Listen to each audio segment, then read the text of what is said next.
Hey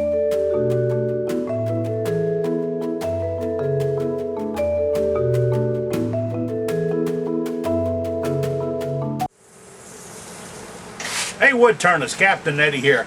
I'm putting a glass finish on one of these big cigar pens from PSI right now, and it's taking a little bit of time. This black wood appeared to be cured, but it's got some spots in it, so it's going to take a little while to build it up. So I want to talk to you about the grinding in wood turning 101. I'm getting a lot of questions. Guys are saying, hey look, I see where Craft Supplies has got Michael somebody's double grind gouges. Should I buy a set? No. Do you have a deep V bevel? Do you have a fingernail gouge? Do you have a roughing gouge? You want a double bevel? Do it yourself. Don't buy that set. All he did was grind it the way I show you how to grind it on a Blackhawk with the 2-stage platform. That's all. You're relieving it. Now, I know there's a problem understanding that. I mean, I can hold up this fingernail gouge all day long and say relieve the back side, and you can't see it in enough detail. So, I got a picture. Does this help? This don't help.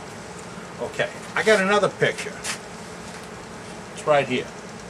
Now, take a look at this one. Now, on this photograph, the red arrow is pointing to the grind that's done in the Ellsworth position. 4 inches down, 7 inches out, 2 inches extended from the jig. Just like a regular Ellsworth grind. That's the top, that's the red. The yellow is when we move it forward 2 inches down and 2 inches in. Now when we put it to that basket and we relieve this underneath, you'll see that, I'm back, that this wasn't going to cut anything anyway. You were always cutting with what's out here in the red. The stuff down here was in your way when you were trying to make a turn. It's like an 18-wheeler. The front turns real easy, the back takes a long time to get there. It just gets in the way. Same thing. Okay, so that was on the fingernail grind. We got more. We now have, whoops, terrible when they get out of water. I wonder who mixed them up. Okay, this is the ball gouge. You see this one? All right, go to this picture. Now, on this picture, again, the red is what is ground on your Ellsworth. The yellow is when you step up to Yavasera grind. L.A. Yavasera has been doing this grind for years. I learned it from him over 5 years ago.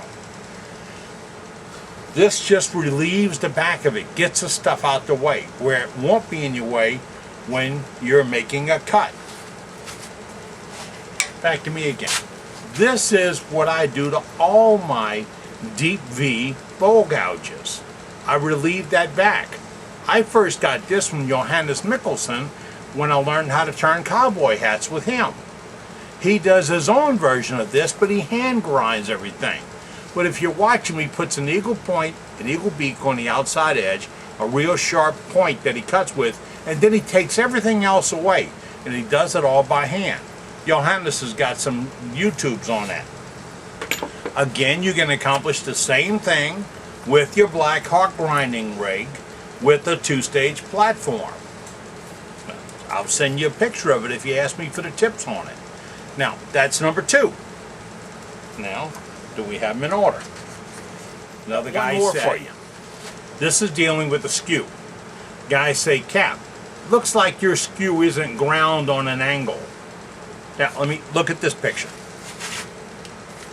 You see, that black line is square to the top of the skew. The face is only cut back a slight bit. The red is a square line. The yellow is just how it's taped. It's ground down on a convex, not concave way. Kind of rolling around. Now this came out of somebody's catalog someplace. So I know you can buy this tool. Now, what angle? All right. Now, for this, we're going to do this, okay? we're going to zoom in a little bit, and I'm going to go right here. Yeah, why don't you glide on a very large backdrop. You see the angle? That angle matches up. Now, can you understand what I'm doing? This is a block that I'm going to put on the back of a piece or glue something to, and it's going to go in my stronghold jaws right here. I use the profile jaws. There are no grooves inside those jaws. Now, I use those jaws for a reason. I like to get full bearing, and I don't like slippage, and I don't like the marks that the serrated jaws give me. My preference. Don't write me any letters and tell me the other one holds better and all that stuff, okay? I like your notes, but it's my preference. In order to get that angle right, every time easily, I reground the angle of my skew to match it. So this angle matches those jaws. And when I go in, alongside straight in, I cut that perfect pocket. Every time. So that's where my angle comes from. What is it? I'll measure it and let you know. It'll be up here on the screen. I'll measure. I didn't do it yet. But that's how I determined my angle. I did that, and then I ground my skew the way I've told you, with the convex instead of concave facing on it. And I face it up, and I taught myself to like that angle. And I did two things. I ended up with an angle I'm really comfortable with, and also an angle that I can cut that dented on, because this, lo and behold, just like Cindy Droza says, this is just a double-sided scraper. That's all it is. We don't tell it it's a skew, and we don't tell it it's a scraper, so it doesn't get a complex. Because then I got to do the therapy thing and all that stuff. So all we do is grind it and use it like a scraper to clean that up. It's perfect for it. Now you've got it. You've got the angle and you've got everything else. If there's anything else I can help with, drop me a note, let me know. I'm Captain Eddie Castellan. I'm making shavings. Well, actually, I need to go back and put 1 or 2 more coats of super glue on this pen, because this is for a sheriff. In my world, South Louisiana, the guy you do keep happy is the sheriff. Take care.